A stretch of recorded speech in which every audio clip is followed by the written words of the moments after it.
Hey guys, before we start, a quick shout out to Alpha Dog Nutrition for sponsoring this podcast. Alpha Dog products are now available at dusupply.com, and you can use code ALPHADOG15 at checkout for 15% off and a credit for free shipping to try it yourself. Now let's get you to your podcast.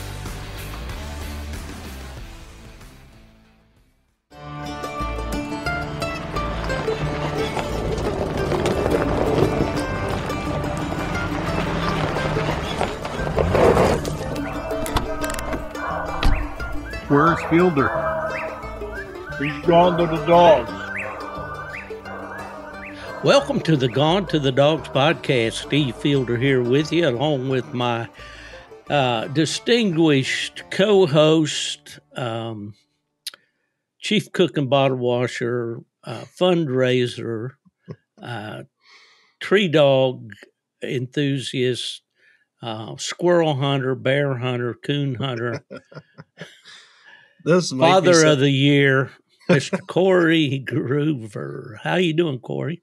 I'm doing good. Those might be some of the nicest things I've ever been called in my life, to be honest with you. Well, we believe in giving our flowers while the person's living, you know? Wow. That's great. That's awesome. I appreciate that. There was an old saying back in the hills about that. Give the flowers while they're living. Yeah, that's good theology to live by. Yeah, I think so. Well, you've been a busy man. Before we get any further, I'm going to put a little disclaimer in on this podcast. I don't know what it is. I don't know what I had. All I know is they call it a virus. I do know that it's still with me. It is still plaguing me every day with a tightness in my throat and a cough that's irritating as heck. And sometimes, and boy, I bet you a lot of people said, where was this all these years? I can open my mouth and nothing but wind comes out. There's no words. But at any rate, we're going to try to get through this today. It is the 3rd of June. Do you remember what that day was in history? Or at least in entertainment history? Oh, Lordy. I was never good at history. It was the 3rd of June, another dusty, dirty Delta day. I was out picking cotton and my brother was baling hay. Mama said she got some news from up on Choctaw Ridge. They said that Billy Joe McAllister jumped off the Tallahatchie Bridge. Oh, no kidding. Now, that may not be an exact quote, but Bobby Gentry. It was Jerry Mall. We all know Jerry from his AKC, PKC days. Posted today is Billy Joe McAllister Day. So we're recording this on June 3rd. And in some of my trips out to the Delta in Arkansas, I go across the Tallahatchie River, across a bridge. I don't know if it's the infamous bridge, but I've often said I look over, I don't see Billy Joe, or I don't see anything that he could have thrown off the bridge, you know. But that was quite a popular song back in the day. You might be dating yourself just a little bit. Well, man, I'm older than dirt. I know it. And I just finally give up on trying to, you know, fool anybody. Yeah. That's all right. We still love you. Well, that's very much appreciated, Corey, and that is returned for sure. But if this old voice will get through this podcast, and I hope it will, we've got a good subject to talk about today. But I want you to give one recap here on this, and you don't even have to mention Mark and me and our participation, but just tell the folks about this wrap-up of this Wags for Kids stud dog auction. What a success story. Oh my gosh. Yeah, you're absolutely right about that. So, as many of you know from following along with Steve and I've been at my club, the Mercer County Coon Hunters Association, has been working with a group called Wags for Kids. That's a service dog based group that trains service dogs and then works with kids to fundraise to be able to purchase those animals. We've been doing a little stud dog auction, or at least what we thought was going to be a small stud dog auction. And to our surprise, it turned out to be a lot bigger than what any of us had imagined. We just wrapped up everything with the stud dog auction here on June 1st, which is going to be a little dated by the time y'all are hearing it, but what a success. We were able to net profit of over $6,000 in this one stud dog auction. Yeah. That's awesome. We had 42. Technically, we had 42 auctions available, 40 of them being stud dogs or breeding services. We totaled 92,521 views on Facebook, with 560 participants or people that joined the group to participate in the auction. And it was such a rousing success that we even decided to go a little further with it. And we decided that we wanted to try to reward the stud dogs that were bringing the most attention to the event and to the auction itself. So we went ahead and we made some arbitrary categories that these dogs could win an award in. And if you don't mind, I'll share that. That's current events. We can share about that, right? Well, I'm going to.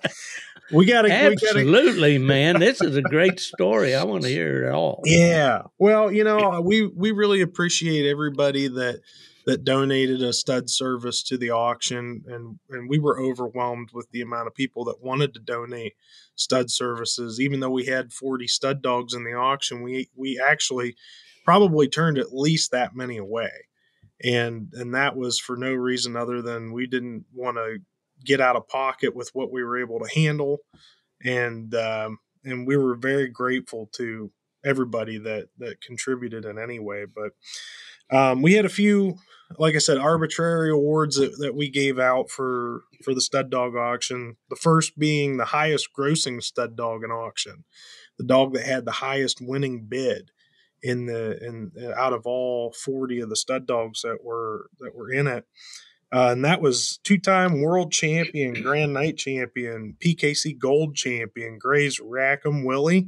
And of course, that's J.R. Gray and Levi Stevenson. And that dog brought in an $800 winning bid. So that was pretty exciting to have that kind of money coming in for the auction. Next, we had a category that we called the most viral stud dog in auction. And that was won by none other than Mr. Randy Smith of Pennsylvania, Cantaning, Pennsylvania, and Lone Pine False Prophet. He brought in about 16,000 views in 2 weeks, which I thought was just amazing. Man, 16,000 views. And just to give that a little bit of perspective, for our listeners out there, I think the next highest dog had about 4,600 in 2 weeks. So Randy and Prophet, they are definitely worthy of an award in the viral category, and they got it. But then to wrap it up, we decided that we were going to give awards to the top 5 stud dogs in the auction. And the way that we went about determining those 5 dogs was actually Facebook did a lot of it for us, which is really cool. Our Facebook metrics kind of kept track of our top 5 posts within the stud dog auction. And the metrics are determined by, the amount of engagement that each post gets, during a specific time period, which in this case was about 30 days, even though we didn't run the auction for 30 days. But Facebook's looking at everything from comments, which in this case would be bids, likes, shares, people clicking on the stud dog and the stud dog ad picture, and people just visiting and checking everything out. And we had we had 5 dogs that really knocked it out of the park as far as bringing attention to our cause and bringing attention to the stud dog auction. And our top 5 dogs in the auction were PKC champion, Grand Night champion, Hall of Fame, Kryptonite's Poseidon, HTX, which is an English dog out of Indiana, I believe, that's owned by Kane Taylor. Then we had Night Champion Lipper Stylish Harry, which is owned by Clay Lyons, Doyen Kreitz, and Chris Allen. And Clay is from Kentucky, and Doyen Kreitz, I believe, is from Oklahoma. Next, we had, of course, 2-time world champion Gray's Rackham Willie, J.R. Gray, and Levi Stevenson. Then in the 4th position, we had Lone Pine False Prophet and Randy Smith. And last but not least, and cue the fireworks, everyone. Drum roll. Drum roll. We had field champion, grand water champion, grand night champion, grand champion, Bear Pen Fever, HTX, owned by Mark Miller and Stephen F. Fielder.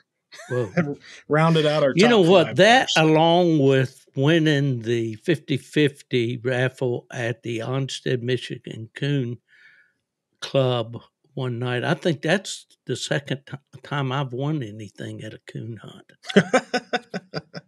Oh, surely not, Steve. Surely I not. think so.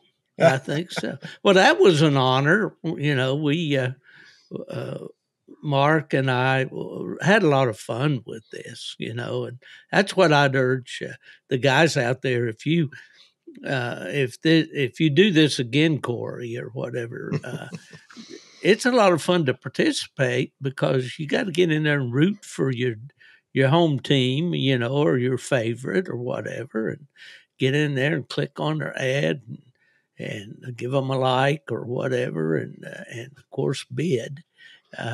It's a great opportunity, and without talking about the amounts or anything, we had a bid just come out of the woodwork there right toward the end that secured Fever, as far as I guess he got the high bid for the plots that were involved, but the way you did it, I think, is really good because you got the broader impact of the auction, the exposure to a lot more people out there. And the bottom line, always number one, has been to raise money for Jonathan.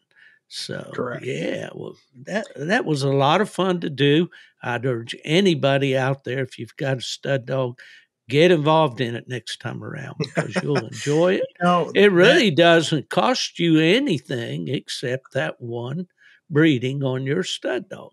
And so, yeah, you know, it's funny because this is the first stud dog auction that I've actually administered, you know, as far as running it.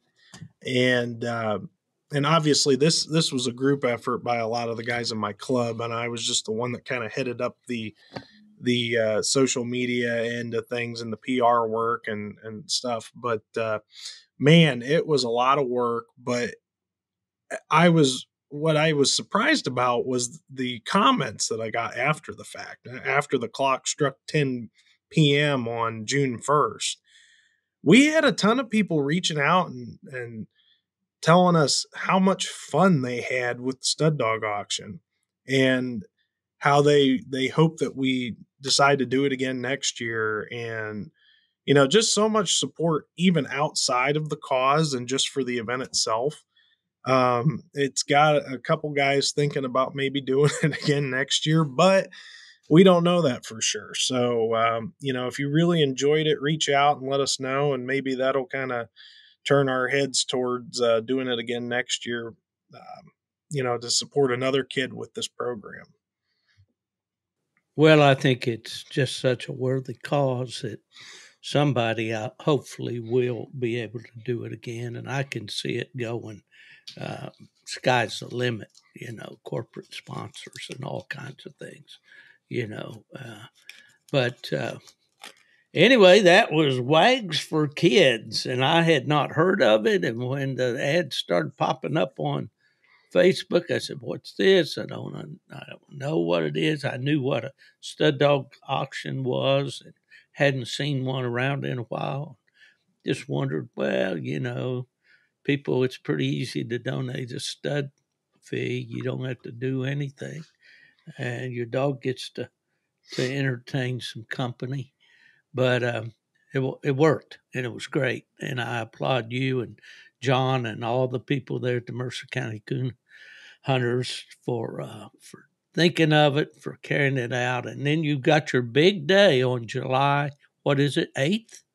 July 6th. 6th. Yeah. So July 6th is a UKC benefit event that we're going to be holding at our clubhouse in Greenville, Pennsylvania.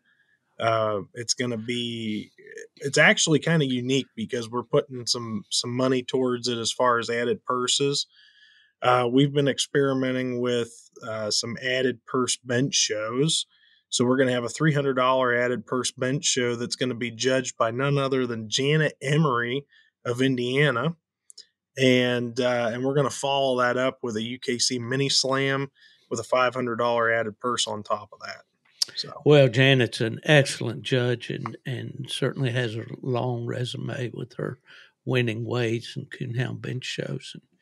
And she and Rich are just some of my favorite people to bump into out at a coon hunt somewhere. So you'll have a great time. Yeah, and we're not trying to. We do want to advertise for the event, but the main reason about bringing up the event supplementally along with the stud dog auction is the proceeds from the stud dog auction are going to be coupled with the proceeds that are generated from this benefit event, and they're going to be combined and then given to Jonathan as a lump sum. So the stud dog auction was huge in the fact that we really made some huge ground on covering the bill for his service dog just with that particular event. So we're really hoping that the June or the July 6th benefit event is equally successful, so we can get him as close to that $9,000 to $10,000 mark as we can, so he can afford his service dog. Well, I'm betting that you will reach all your goals and will exceed your goals. And I'm sure they can contact you on Facebook, Corey Groover. Yes. And if they want to just make a donation, I guess you'd just take a donation. Toward this. We've actually had a couple coon clubs reach out to us since the end of the stud dog auction, wanting to donate to the cause. So we appreciate them and appreciate everybody that's donated to this point.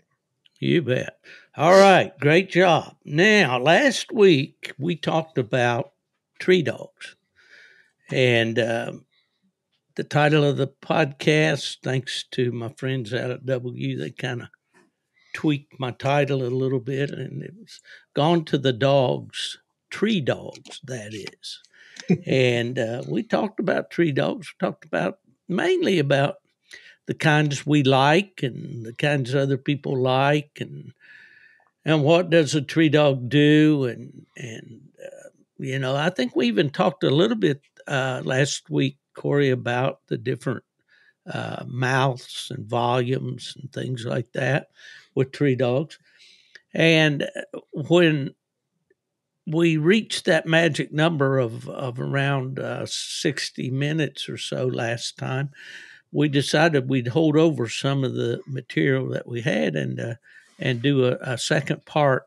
And so that's what we want to do today is talk to you about tree dogs again, but one of the main focuses that I wanted to talk about are some of the problems that we incur at the tree.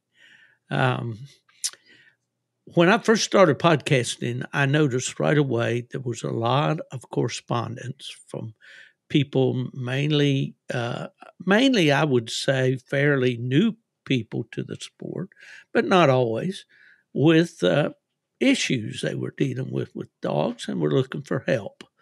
And of course, I was more than willing to give them suggestions that I thought might help, but I'm certainly no be all end all authority on tree dogs or coon dogs for that matter at all. But I do have opinions and I give them freely. So, but at any rate, I think before we discuss this idea of problems at the tree, that we have to confess or admit, it's a word I want, to ourselves that we're going to have to be able to correct some of these problems if we're going to be able to be successful in coon hunting, whether it's by ourselves, with our buddies, or in competition. And some of these things are not easy. And some of them, I'll be honest with you, I really don't have the answers. And I'm hoping that through coon hunting conversations online and through messenger and emails or whatever, those of you who do, please share, because we'll be more than willing to pass them along.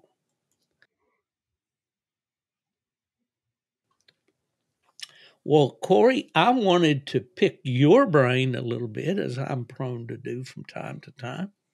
And then you, of course, can throw it right back in my court. If you heard some noise there just a minute ago, my printer that I've been trying to print out this list ever since you and I started talking tonight, it finally decided to print right in the middle of it. Okay, but let's talk about some of these behaviors that we run into. And you mentioned last week, you talked about that classic tree dog that plants his toenails in the bark, throws his head back, his eyes roll back in his head, and the slobbers are flying, and he is planted right there. He's in a zone. I've heard it say they go into a coma at the tree. That's what everybody wants, I think, or most do. And it's like that 12 o'clock tail you talked about on the bird dog. But they don't always come that way. No, I think that it's as a starting point for talking about, would-be problems that you can have with dogs treeing at a tree. I think it's important that we note that treeing is what makes a coon dog a coon dog. And it's a very valuable aspect of the hunt and working with coonhounds in particular. And if you don't have a dog that is able or willing to tree, then you really don't have a coonhound. And even if it is by every other definition a coonhound, and the act of treeing is a natural behavior that we observe on a hunt, and like any other time you're dealing with natural behaviors in canines, there are social and environmental aspects that play into them actually performing that natural behavior. So that's kind of what we're delving into, is we're looking at troubleshooting for the most part. Am I right about that, Steve?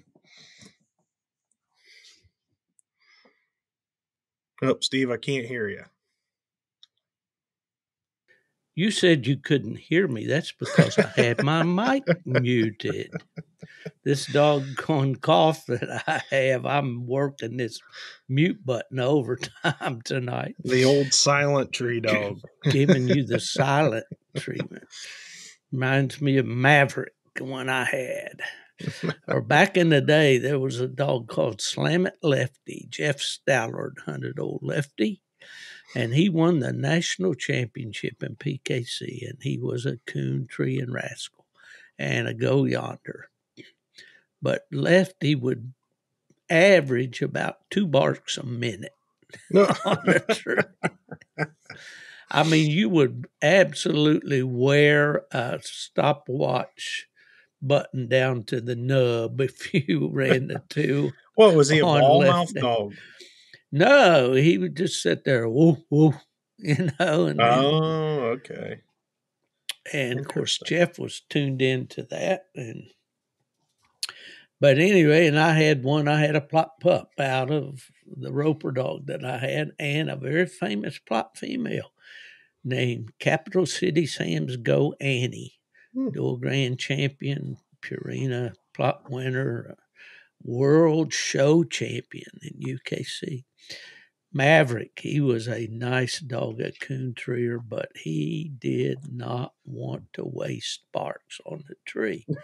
He sat at the tree and he barked occasionally at best, but he'd be right there, you know. And there was a kid in Indiana that wanted Maverick, and he got him, and he treated a lot of coons with him, and he loved him. So that was a good ending to Well, that story. that's a good point to bring up, Steve. I guess one thing that we can address right off the bat is there isn't really a right or wrong way for a dog to tree. There are obviously preferred styles that people seek out as far as how they would like a dog to tree. But that doesn't necessarily mean that just because your dog doesn't operate like that, that there's a problem that needs fixed. Well, that's right. If it satisfies you, there's no points given for how many barks a dog barks in a night hunt. Now, there are treeing contests that count the barks, but as far as in competition hunting, the dog just has to bark once every 2 minutes until you arrive at the tree.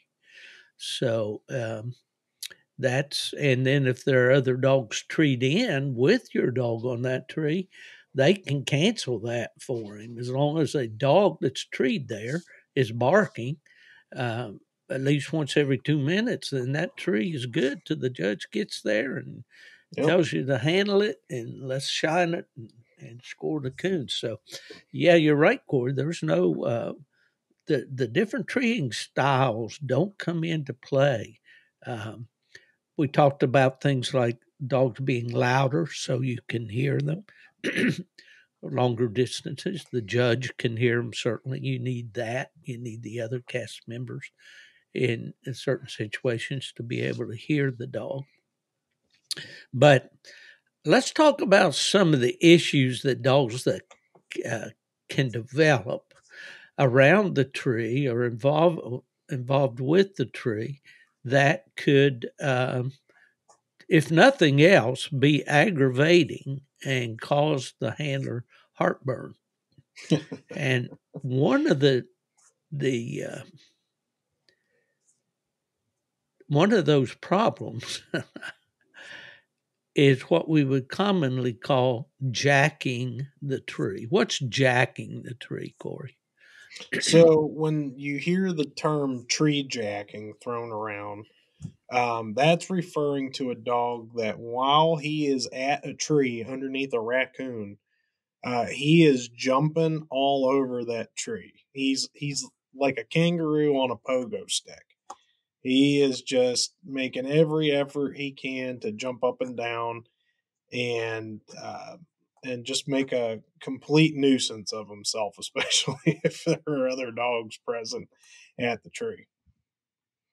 Yeah, and the danger of that, or the aggravating thing, is that sometimes those tree jackers are dogs that run the tree and fall back off the tree. They fall on top of another dog, and that dog sees that as aggression. And now we've got a problem.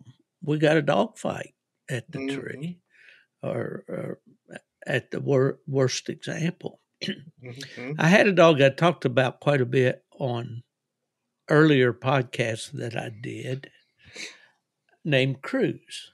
And I got the pup from Randy Smith that we've mentioned many times. And I was up at Randy's and we were hunting, and Cruz was a young dog. And Cruz was a dog that liked to do that to somewhat. He jacked the tree. And I told him, I asked Randy, I said, Randy, what do you do for that? He said, you don't do anything for that. That dog, that's ingrained in that dog. It goes back to a dog called Lone River Gunner. In that line of dogs, it's been there and it's going to be there. And that dog's going to do that. There ain't nothing you're going to do about it. Now, that's not to say all of Randy's dogs do that, because they don't. In fact, I've seen very few that do. But that was a thing that, it was aggravating to me.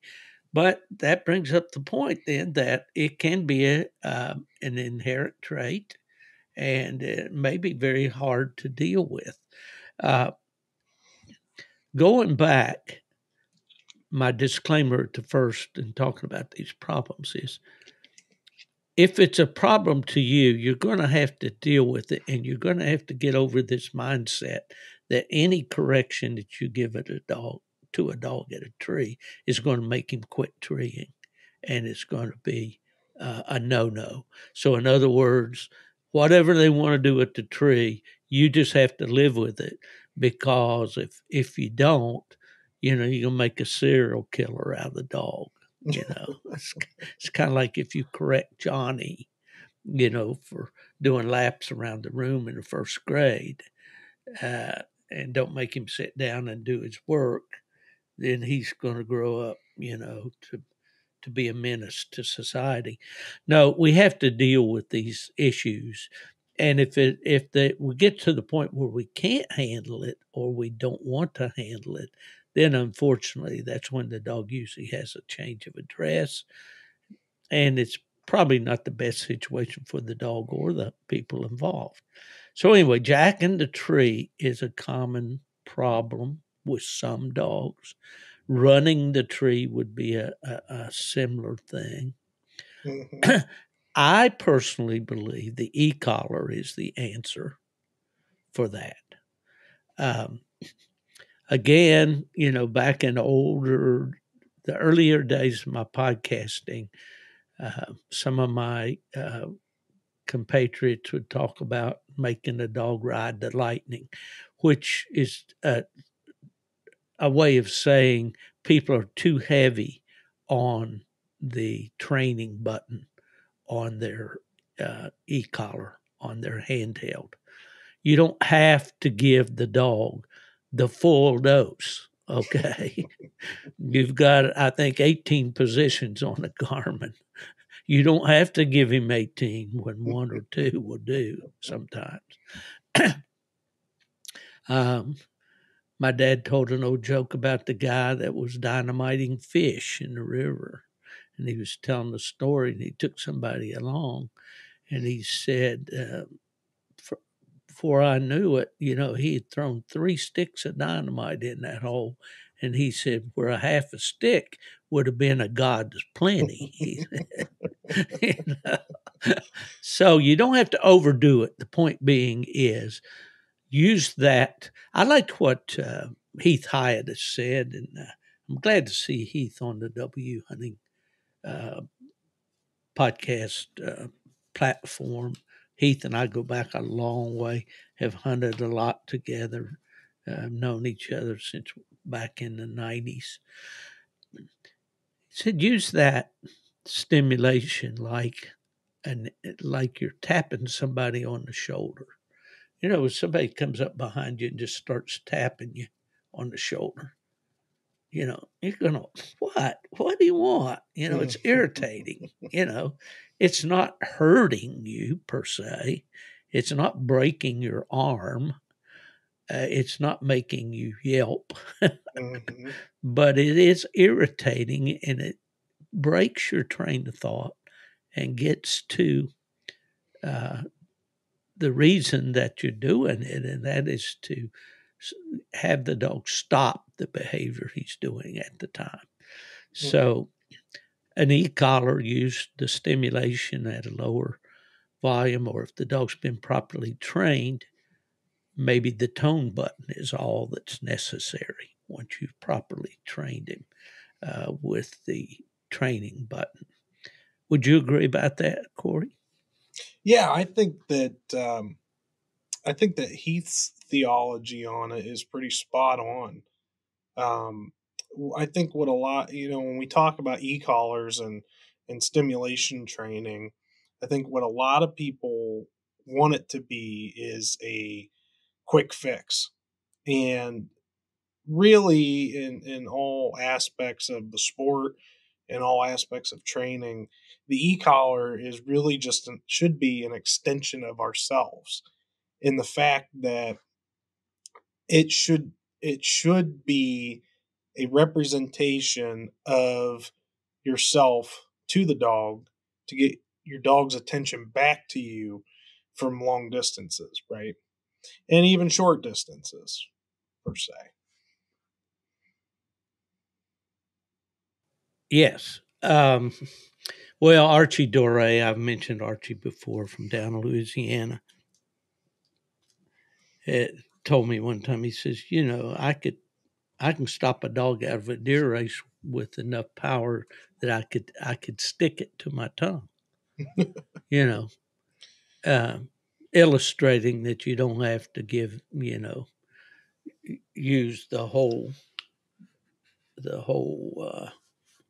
range of stimulation. Just use what you need. Do it on a trial and error basis. If one doesn't do it, try two. If two doesn't do it, try three or four. Mm-hmm. You get up to the point where you make your point with the dog, and the dog alters its behavior, then that's the pretty good point. As they say, just solder it right there. Mm-hmm. you, Well, you don't need any more. it's like this: if the dog doesn't immediately stop and think about you when he is getting the jolt, then it's really not doing any good. No, So. no, it's like Keith again. I'll quote him, or not actually quote, but refer to his teachings. Um, when that dog's in full prey drive, I mean, the adrenaline's pumping, everything is, he's trying to catch that animal, and you can give him all the stimulation you want sometimes, and he's going to power right through it because, everything he was born and bred to do is telling him to catch that. Mm-hmm. And so it's a process. Another good point to bring up, just to build upon what you've started us here with, Steve, is tree jacking is obviously an undesirable behavior, especially if you're in a competition setting with a dog. And more or less, it's because of its ability to create problems with other dogs. But at the same time, there's also a safety hazard to the dog itself when the dog is participating in this kind of behavior. Obviously, our dogs, when they tree a raccoon, they're very focused when they're in the zone, so to speak, and they're treeing, out there in the woods. And there are plenty of instances where dogs have, torn ACLs, or fallen off of rock ledges, or fallen out of trees just because of that jacking behavior. And obviously, we don't want to see anything happen to our favorite hunting dogs while we're out in the woods. So, it's of our best interest to make sure that if we can correct this kind of behavior at the tree, that we do, for the safety of the dog, but also the safety of all the other dogs that are out in the woods with us. Point very well made. Safety. All right, chewing at the tree.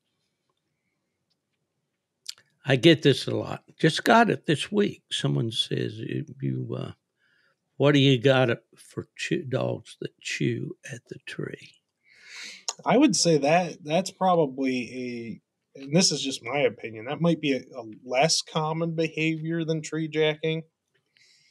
If I had to guess, I know that I've had some old dogs from my past that would chew at a tree, but I can't say that I've had very many of them personally. When you get one that develops a habit, and especially at a young age, and especially a dog that's,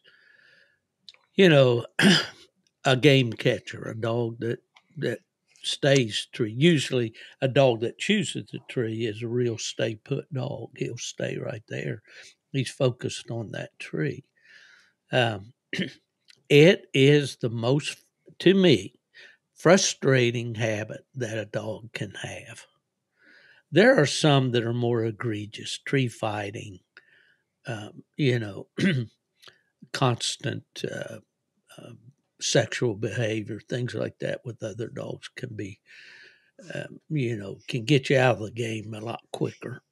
But had a dog named Laredo, a plot dog, a nice dog, a big, dark brindle dog with a real mouth and a real tree dog. He was sired by a dog I had named Wrangler, and he was out of a female that Darren Allgood. You may see Darren on Facebook and all. He's back into the plot business again. He was a plot man, and then he went with the cur dogs for quite a while. May still have some. I imagine his squirrel dogs anyway, but he's hunting plots now. But Laredo was a nice dog, and I really liked Laredo. But he developed that chewing habit. So I went the course on him of remedies. Let me say this. There are some fairly drastic remedies that you can do for dogs that tree, but it involves surgery and it involves some methods that I personally don't want to apply. Okay, I'm just going to leave that right there. And these are not, these are things that you can probably have most veterinarians do for you. But I didn't want to go that route. I didn't want to surgically alter the dog. So I tried muzzle. Okay. That's the hardest thing in the world, to keep a muzzle on a dog out in the woods at night. They will find a way to get that sucker off. So muzzling the dog didn't work. What I found that worked the best for me about a dog that chews at the tree, and usually they'll chew hard or worse in hot weather. I think they get hot and they're, as they say in the South, they're hassling, they're panting hard and all this. It's just easier to stand there and chew on that bark than it is to be up on your back legs, bouncing up and down, barking. So anyway, Laredo would do that if, excuse me just a minute.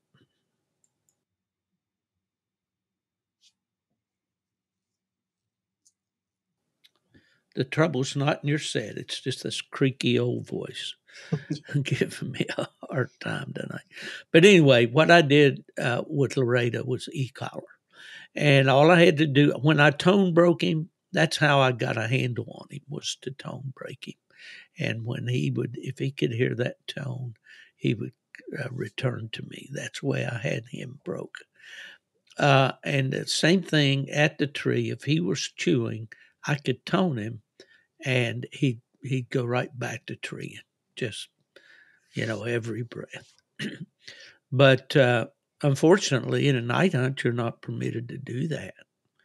You can't use a TT-15 or 25 or whatever they are now. So, Laredo eventually went up to my friend Chad Barth in Wisconsin to hunt bears. And he had a couple of brothers up there that were really, really nice bear dogs. So, there again, you can find dogs. You can find a place for a dog if you really try. But that was my experience. And I may have told this story on a podcast before. One of the last days I was in Michigan, Laredo got treed around a section, and I got to him, and I could tell he was treating the front yard of somebody's house up on a hill. And I didn't see any lights on. So I assumed that the people weren't home because he was, he was a tree dog. But he would tree and then he'd shut up, and he'd tree and then he'd shut up. And so I knew that he was chewing. When I got up there to him, he had really ruined a tree in those people's yard. And they had an immaculate yard. They had a beautiful place. And there was a place on the side of a tree the size of a bushel basket that he had gnawed it right down to the pulp. I Oh mean, boy.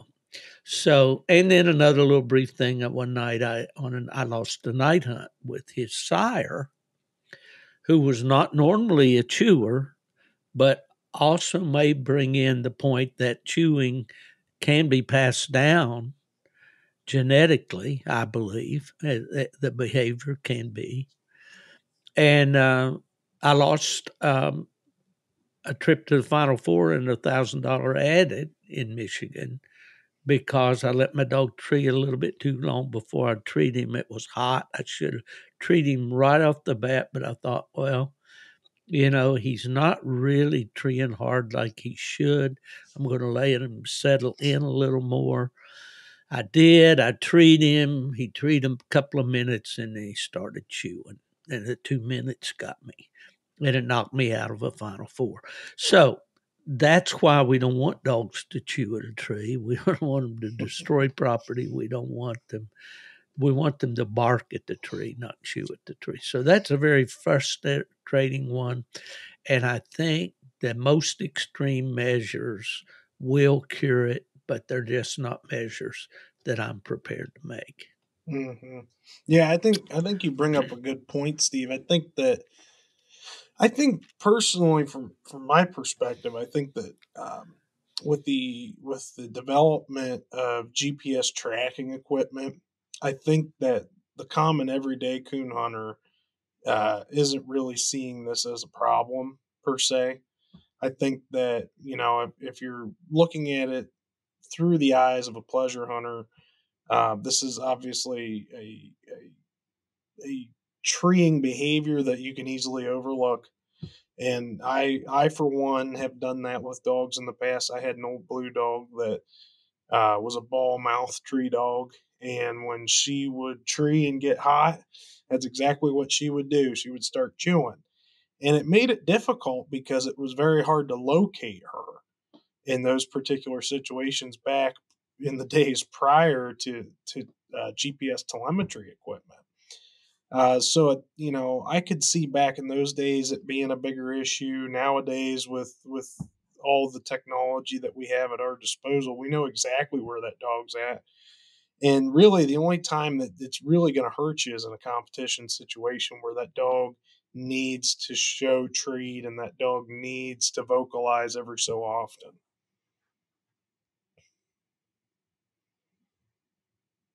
You're on mute again, Steve. That goes back to there's that mute button. That goes back to that old adage, you train during the week. Hmm. You don't wait till the weekend to train your dog. Yep. So you work on those kind of things during the week, and that e-collar does work wonders in dealing with things like that. And it'll break some dogs some of the time. Nothing, I don't think, will break all the dogs all the time. But we use the old timers use the word break, trash breaking. We're breaking a dog from doing this or that. I think that's probably old language that's not as popular anymore. Right. I got one here, guarding the tree or taking ownership of the tree. You walk into the tree, and I've told my judges this for years at major events. When that dog takes his attention away from, well, we're talking strictly about tree here, from that raccoon up that tree or looking up that tree and barking, then, he's putting himself in jeopardy of being penalized. Um, if a dog's sitting there guarding the tree and barking at the other dogs as they come in around him, He's not concentrating on treeing that raccoon. His thought processes have shifted to the fact that this is my tree. I own it. I was here first. Therefore, nobody else can be here. You had any experience with that at all, Corey? Luckily, not with my own dogs, but I have, been in situations where I've been with friends' dogs and, kind of seen it play out, and even in some competition situations. But the name of the game here, you used a good word, is possession. And we never want to lead our dogs on to believe that that tree is ever, or the game that's in the tree is ever fully in their possession. Yeah. And that's the kind of the crux of the issue with dogs that are going to act in an aggressive manner and guard the whereabouts of the game we're pursuing, is they have it through their head that they own whatever's coming to them.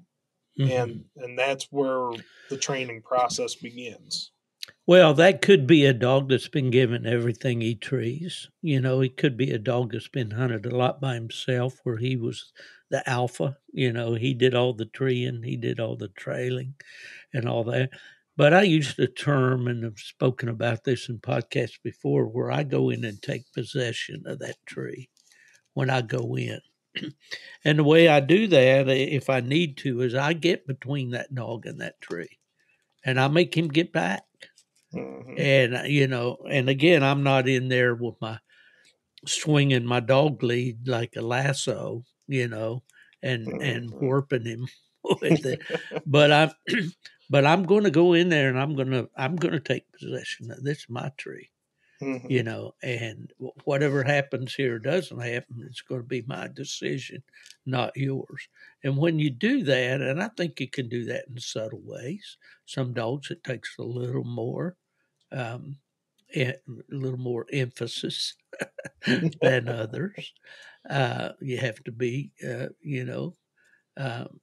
you have to be the alpha. Somebody's going to be the alpha in that pack that you've got there in the backyard. It's going to be one of them or it's going to be you. Yep. And you have to make that decision that you're the boss dog. What you say goes. When you say it's time to get in the truck, they get in the truck. When you say it's time to kennel, they get in the kennel.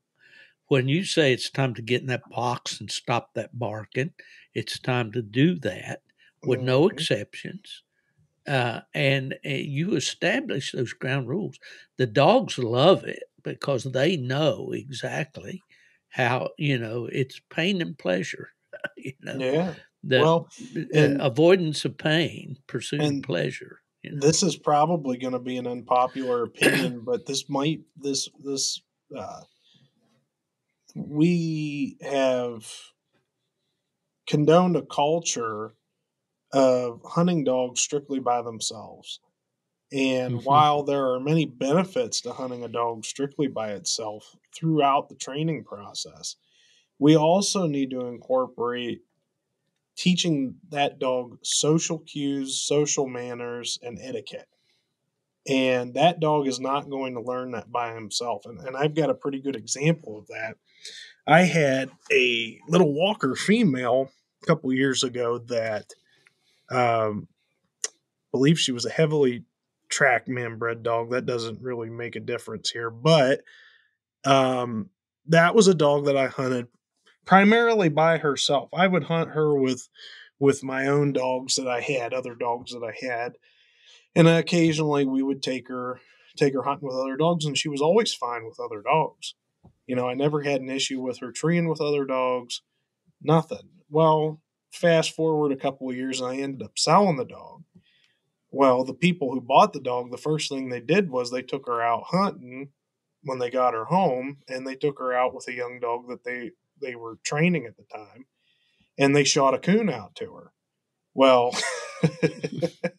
she'd never been had a coon shot out to her with another dog. She'd always, if she had a coon shot out to her, I always shot a coon out to her when she was by herself. And boy, I'll tell you what, apparently she just let that pup have it. And that was large, and I take a lot of the blame for that in that situation because, being the person that trained that dog, that was something that I overlooked. And that was something that I never really thought was an issue because it never presented itself to me. Mm-hmm. And that all plays back into possession. Mm-hmm. Yeah, exactly. Exactly. Well, another one here. Loose behavior around a tree, milling, we call it. A dog, you walk into, used to be an old joke that, when the guys would go out with the judge and he would say, does anybody have anything to say about you want to tell me about your dog before we cut him loose? I used to say, well, mine has an odd way of tree and he makes big circles around the tree with his nose on the ground. And of course, they'd always get a laugh, and a few strange looks. But nobody wants that dog. The dog naturally has to be in a treeing attitude. And you get in the argument, does he have to be under the umbrella of the tree or not? Yada, yada. Mm-hmm. And that's all semantics, I guess. But the thing is, when you walk into that dog, he needs to be under that tree in a treeing attitude, looking up, barking up, focused on a coon, not on what's over here on the ground, not at the creek down there when he wants to go get a drink, not at the other dogs, anything else but focused on that tree. He's got to be in that tree zone, Again, I know what I do for that. Do you have a thought about that, Corey, before I do? My thoughts, if I had to pick between whether this behavior was more man-made than natural, I would probably lean a little bit more towards man-made, in the fact that there are lots of things that you can do to prevent that kind of behavior from ever starting, and tying your dogs back at the tree is probably number one. And Always, always, always tie that pup at the tree when you get there, whether he had anything to do with that tree or not, whether he, as soon as you can get your hands on that pup, you tie him there somewhere in that general proximity of the tree. I would not tie him right up close to another dog, especially one that you don't know. Number one, they can get tangled up, which is aggravating. But number two, you could be tying him by a dog that's aggressive or whatever, but tie that dog as close to that tree as you can. Now, if he's not paying any attention to that tree and doesn't have any indication of wanting to bark up that tree, well, fine, just leave him alone at that point. You're going to deal with that in other ways, but tie the dog at the tree. It always just frustrates me when I see the videos guys send me and they got pups along on the hunt and that pup's out there just wandering around, rolling around, doing this and that. No, mhm, schools, as our friend Mason Bush says on Coon Hunting Conversations or Coon Hunting University, schools in session, at that tree, everything for that dog in the form of a reward happens at that tree. yeah. So Well, time and up. I think there's a point where we as trainers have to really hone our observation skills at that point. So there's a clear distinction between a dog that may not be wanting to tree with another dog at a tree because the dog's not sure the coon's there, Oh yeah. or a dog that's just plainly running around, milling around the tree, that kind of thing. So we as trainers have to hone ourselves to be able to differentiate between those situations and make the right decision at the right time once we get into that tree. Because otherwise we are going to have these dogs that like to mill around. Yeah, and absolutely. I am in no way suggesting that you get in there and start pounding on that tree and trying to get that dog to tree up the tree and all of that pup especially, because you don't know what's up there. There may not be anything up there. And, some of the most accurate dogs, until they learn their wicked ways, are young dogs, because they tree on scent. They smell it. They know that thing's up there, and that treeing instinct kicks in, and there they go. So no, I'm You not know, suggesting that you try to encourage the dog to tree at that tree. If the coon, it's there and he's acting like he might smell it, then absolutely encourage him. yeah. But I'm just merely suggesting, asking, begging you, please tie the dog at the tree. That reminds me of a funny story, Steve. Do I got time for a funny story? Absolutely. So when I was a kid, I had two red bone males, and one was my primary hunting dog, and we worked on making him a dual champion, and he did just about every event that you could possibly do at a coon hunt, and he was a pretty fair coon dog.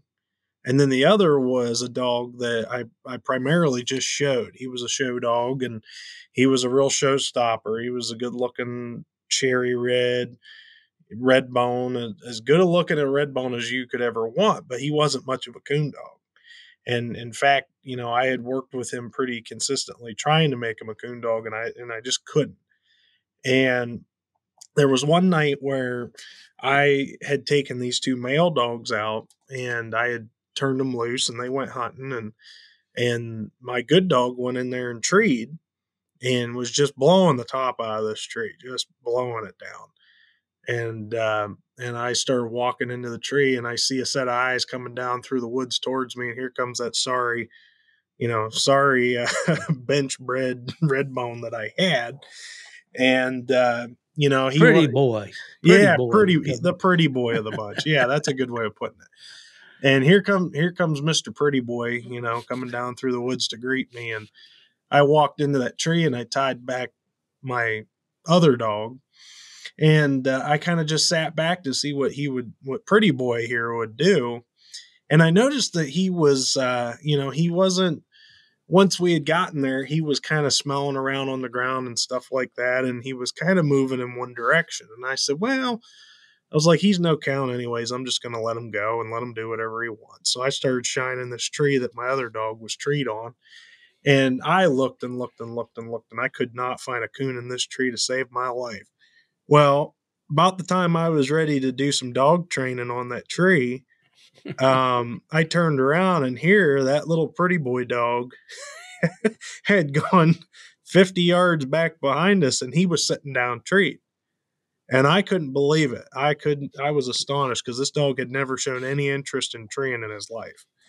And I went running in there, and sure enough, about 10 feet up this tree was a coon sitting there.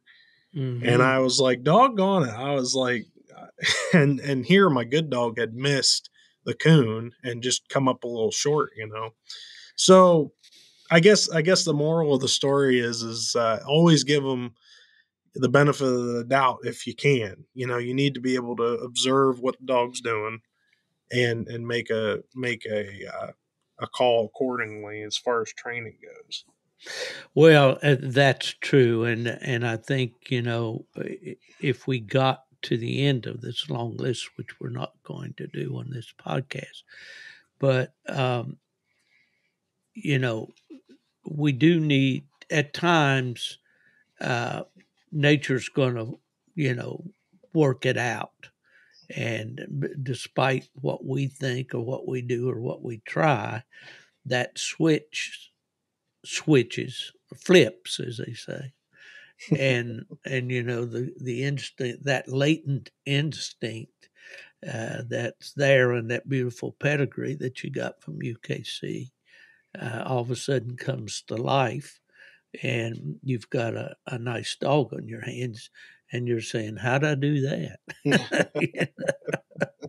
Well, the fact of the matter is you didn't. God Yeah. did. Mm-hmm. Amen to that. Yeah.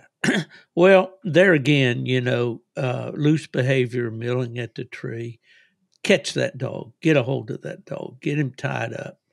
Uh, Once you found the coon, encourage the dog. Don't encourage the dog before you find a coon. You may be encouraging him on a on a slick tree. We really don't need to encourage dogs to tree nowadays. If it's not there in the bloodline, in the genetics, it's not likely to show up.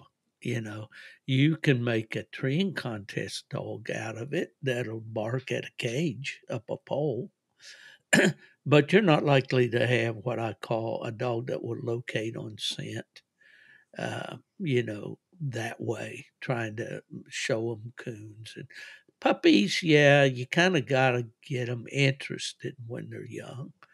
A cage coon or two, a coon in a rolling cage, maybe a turn loose coon or two.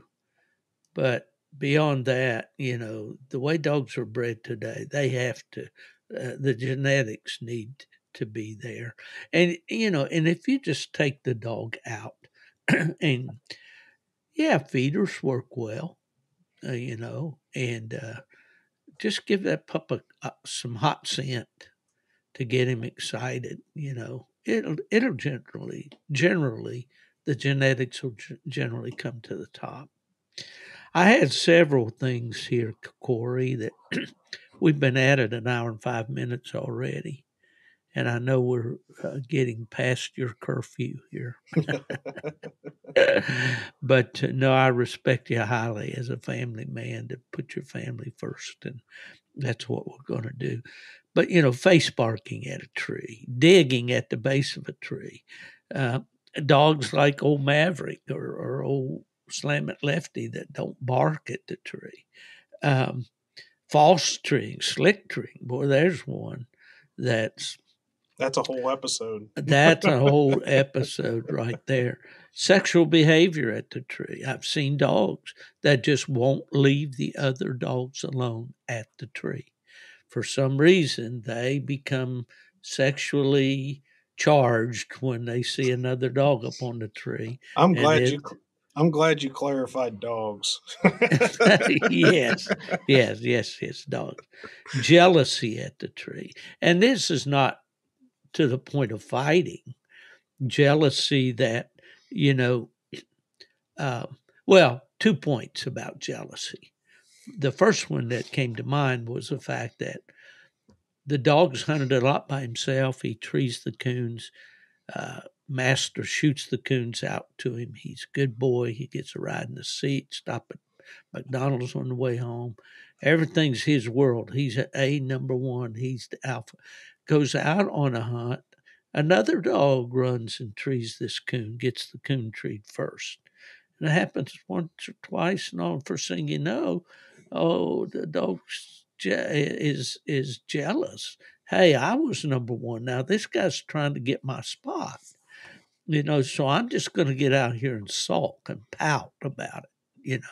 I'm not going to go ahead and go tree a coon on my own. I'm just going to pout and sulk about it. Those are problems that are a little tougher to deal with, but they can be dealt with over time. The other thing is using jealousy at the tree to encourage a dog to do what he should do at the tree. And you can use this a lot of times with young dogs where, they don't want to come in there and tree on that tree. They get there, they smell up and down, and then they want to get out and run around a little bit and all that. Tie them back, and let that other dog have all the fun, get all the praise, all the encouragement. If it's harvest season, get the reward, and they get nothing. They get to sit back and raise Cain about it, but that's all they get. So there's a lot of ways to deal with issues on the tree. There are a lot of different things that can happen on a tree. We talked about a little bit, Corey, about unavoidable problems that occur at a tree. Like a dog getting into an electric fence. Had a real nice young plot dog one time. I trained him, started him in Michigan, sent him to my dad. The first night my dad took him bear hunting, the dog was stolen. Oh He my and one gosh. of his friends were up on the mountain, K Ford, West Virginia. Okay. Somebody came up the road, stopped at the trucks. What happened? The bear ran back down off the mountain, past the trucks. These young dogs, one of my dad's, and I'm not going to mention the other guy because he may not want his name mentioned. There was a female and a male plot dogs. They were picked up right there where the trucks were. Okay, and taken out of there. Later brought into a dog groomer in that area and to inquire about whether those freeze brands on the dogs could be removed. Okay, so we know they were stolen, and people know who did that. They know, and there may be somebody listening now that knows what, but we never did really know exactly who stole the dogs. But uh, I called this dog Willie, and the first night he just did a bang up job on a coon in Michigan. He treed right beside an electric fence. And Ooh. he got in that electric fence on the very first time he did a good job, And just bad luck, and it took a little bit, but he came back around. Coyotes come in on your dogs, run them off the tree. Uh, Drawing a mean dog in a night hunt cast when you're hunting a young dog. We had one incident with fever that way in hunting now for 2 years in the night hunts. He drew a bad dog one night. And of course, you're always concerned, is this going to affect my dog? Is it going to make him mean? Is it going to, make him timid around the tree and all that? So, and then Steve, go one ahead. one one problem that I've been noticing a lot more lately, and I don't know if you've had the same experience or not, but is climbing trees. I'm seeing far more dogs nowadays climbing trees and sometimes even falling to their death than I ever remember growing up. I think that's something that I don't know if that has to do with how we're breeding these dogs these days or what, but I just know that I hear far too many stories about that nowadays. Well, it's an excellent point, Corey, and you do hear a lot about that. And I've had several experiences with dogs climbing trees, not necessarily my own, but on hunts that I was on. Have had dogs climb trees of my own. Uh, have not had one that fell out, and killed himself or badly injured himself. Had one night in the White River Refuge that stayed up in a tree for 14 hours Wow. before we were able to get her out. It was a black and tan female. So there's a myriad of problems there that we could talk about and we can address as we go forward. I'd like to encourage our listeners, if you have a particular treating problem or any type of problem with your dogs, as you can see from our conversations, we're not know-it-alls.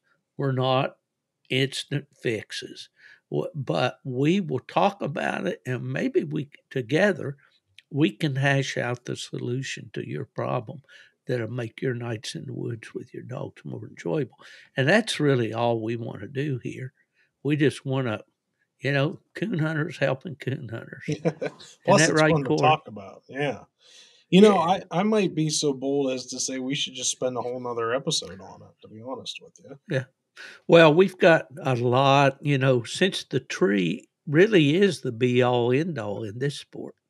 Because if you don't have a successful tree at the end of the hunt, the trail, the track, the trail, the tree is it, I mean, that's where it all comes together, and you can have the recipe just right, but if you don't have the temperature right and the cake sags in the middle, then well, that tree is that cake. Yeah. It's got to be nice and fluffy and standing up tall. Well, I love tree dogs. You love tree dogs. I think everybody that's listening to this podcast thrills to the sound of a good tree dog. A dog that comes in there off the track, throws his head back, gives that locating ball, rolls it over to a chop, whether it's a high pitch, low pitch, coarse, gravelly, squealy, grunt, whatever. If it's your dog and you like that dog and he's done his job right, then there's your reward for being a coon hunter. It's all about the tree. Don't you think, Corey? I agree with that. Yeah. Well, listen, we've been at it an hour and almost 15 minutes. That's enough to punish these people for one day, don't you think? Yeah, I'd say so. Used to say, man, after that, I had to get myself a sharp stick to poke myself in the eye just so I'd feel better.